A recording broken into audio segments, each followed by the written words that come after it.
नए साल की ढेर सारी शुभकामनाएं आपको मेरी तरफ से। मैं उर्वशी शर्मा एक बार फिर से आप सभी का रस भरे शुक्रवार में स्वागत करती हूँ। आज हम बनाएंगे हम सभी के चहेते बेसन के लड्डू, जो सिर्फ मिठाई ही नहीं है, प्यार है हर घर का। तो चलिए शुरुआत करते हैं नए साल की कुछ मीठा बनाकर। चैनल को सब्सक्राइब नहीं किया है तो जल्दी से सब्सक्राइब करें, जिससे आपको मेरे हर वीडियो के नोटिफिकेशन मिलते रहे। तो सबसे पहले हमें एक कढ़ाई लेनी है। कढ़ाई बड़ी होनी चाहिए क्योंकि इसमें हमें बेसन को सेकना है और बेसन सेकने के लिए उसे बार बार हमें चलाते रहना है। तो इस वजह से हमें बड़ी कढ़ाई लेनी होगी।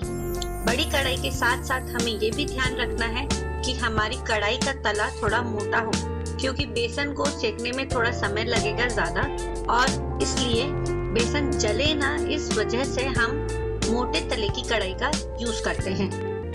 आप जैसा कि आप देख रहे हैं, कढ़ाई के गर्म होने के बाद मैंने इसमें 1 चम्मच घी डाला और 100 ग्राम के लगभग मैंने इसमें बादाम डाले हैं। अब इन बादामों को हमें सेकना होगा और गैस की फ्लेम को मीडियम पे ही रखना है। लगभग 10 मिनट के बाद हमारे बादाम सिक चुके हैं। अब हम इन्हें कढ़ाई से बाहर निकालेंगे। अब हम इसमें काजू डालेंगे, वो भी लगभग मैंने 100 ग्राम लिए हैं। काजू को भी हमें मीडियम फ्लेम पर ही धीरे धीरे सेकना है। तो देखिए यहाँ पर लगभग 10 मिनट जब मैंने काजू को सेक लिया है, उस काजू भी गोल्डन ब्राउन होने लग गए हैं।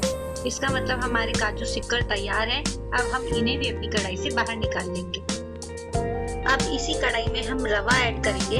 रवा मैंने यहाँ पे 250 ग्राम के करीब ली है और ये मोटी वाली रवा है, क्योंकि हमारे लड्डू दानेदार बनेंगे, इस वजह से मैंने यहाँ पर मोटी रवा ली है।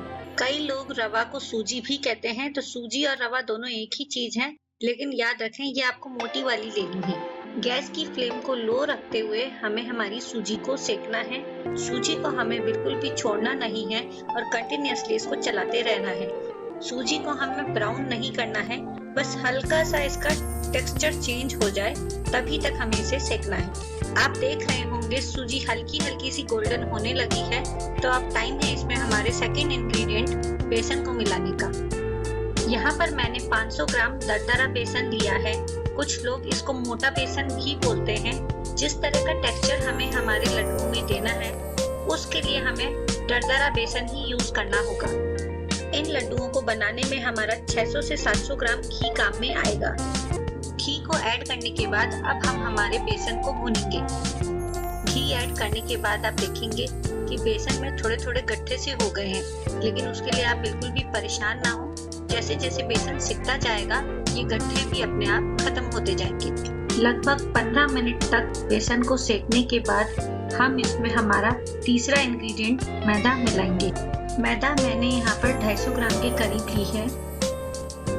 यहाँ पर सबसे जरूरी बात ध्यान रखने की ये है कि तीनों इंग्रेडिएंट्स को हमें एक साथ नहीं डालना है। एक एक करके जैसे मैंने आपको बताया है, उसी तरह से आपको डालते जाना है और मीडियम फ्लेम पर इनको सेकना है। और जो रेशो रहेगा हमारी इंग्रेडिएंट्स का, वो भी सेम यही रहेगा।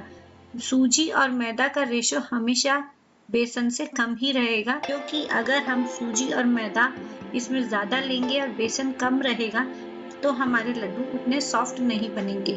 बेसन ही इन लड्डुओं को सॉफ्ट बनाएगा। जब तक हमारा घी हमारे इंग्रेडिएंट्स से अलग ना होने लगे, तब तक हमें इसे लो फ्लेम पर इसी तरह से पकाते रहना है। जैसा कि आप देख सकते हैं, हमारे इंग्रेडिएंट्स ने कलर चेंज होना शुरू कर दिया है और अब ये लगभग पूरी तरह से सिककर तैयार है। गैस की फ्लेम को अब हम इस स्टेज पे बंद कर देंगे, लेकिन अभी भी हम हमारे मिक्सचर को चलाते रहेंगे, नहीं तो ये नीचे से लग सकता है, क्योंकि अभी हमारी कढ़ाई बहुत ज्यादा ही गर्म है। अब इस मिक्सचर को ठंडा होने के लिए हम दूसरे बर्तन में निकाल लेंगे। लगभग 3 से 4 घंटे के बाद जब हमारा मिक्सचर पूरी तरह से ठंडा हो जाएगा, उसके बाद इसमें हम हमारे नट्स और बूरा मिलाएंगे। एक बात आपको यहाँ पर अच्छी तरह से याद रखनी है कि हमारा मिक्सचर बिल्कुल भी गर्म नहीं होना चाहिए और पूरी तरह से रूम टेम्परेचर पर ही होना चाहिए। अगर हम बूरा गर्म मिक्सचर में मिला देंगे तो वो पूरी तरह से पानी हो जाएगा और हमारी सारी मेहनत खराब हो जाएगी। 1 किलो के लगभग मैंने यहाँ पे बूरा यूज किया है।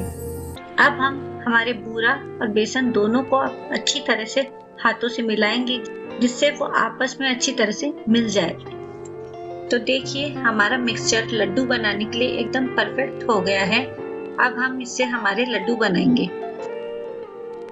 लड्डुओं का साइज आपके ऊपर है, आप बड़ा छोटा कैसा भी लड्डू बना सकते हैं। तो इस तरह से हमारे लड्डू बनकर तैयार हैं। तो अगर आज का वीडियो आपको पसंद आया है तो मेरे चैनल को सब्सक्राइब करना बिल्कुल भी ना भूलें और साथ में बेल आइकन का बटन भी दबाएं। तो तब तक के लिए टेक केयर, बाय।